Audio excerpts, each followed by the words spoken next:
A man is in custody and four others on the run after a robbery spree ended with a double murder in the usually quiet St. Elizabeth district of Malvern. But as Krista Campbell reports, a woman who's said to be one of the gunmen's victims is also suspected to be involved in the criminal activities and is also in custody. A break-in, robbery, double murder, and a police chase ending along the Ivor Cottage main road in St. Elizabeth early Wednesday morning. The usually quiet district of Malvern transformed into scenes out of an action movie that started sometime after midnight. It's reported that gunmen removed the grill and entered through a window into a bar in Hampton, where they stole several gaming boxes, speakers, and a fan.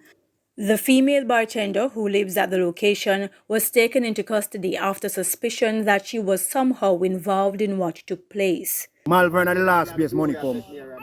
Malvern is a slow era. Whenever I want money, you go to a big street, look money. When you come in the Malvern bush, what create them a scene for? Like the man is a maniac.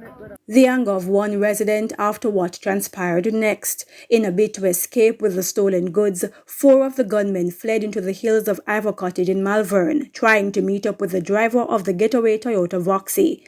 But residents communicating by cell phone were hot on their trail. The man buck up and he said, see them here. And when he said, see them here, the man them start fire and come over and bust a shot in the head.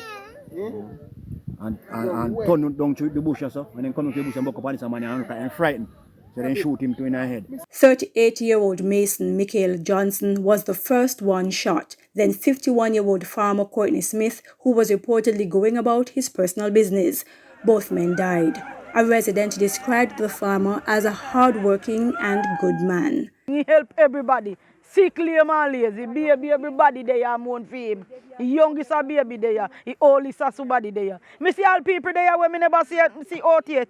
Now, after the murders, police set up roadblocks to corner the criminals between Malvern and Mountainside. When the men saw the police, four of them reportedly got out of the getaway vehicle with high-powered weapons and escaped into bushes. Police eventually caught the driver of the getaway van and arrested him. But with the others still on the run, residents, afraid to move about their community, contend all the men could have been captured and in a shorter time if the area had more police personnel. Stronger police, the only thing them are trouble around here, look dance them and then look thing them. Where we enjoy ourselves, adapt them a focus and they look bike band them. You understand what me I say? I just that them a strength for. I'm afraid of gunman, because them a run from the gunman them like we brave on them, and the little man we dead brave on them. 14 persons have been killed in St. Elizabeth since the year started. 6 of those murders happening between Sunday and Wednesday. Krista Campbell, TVJ News.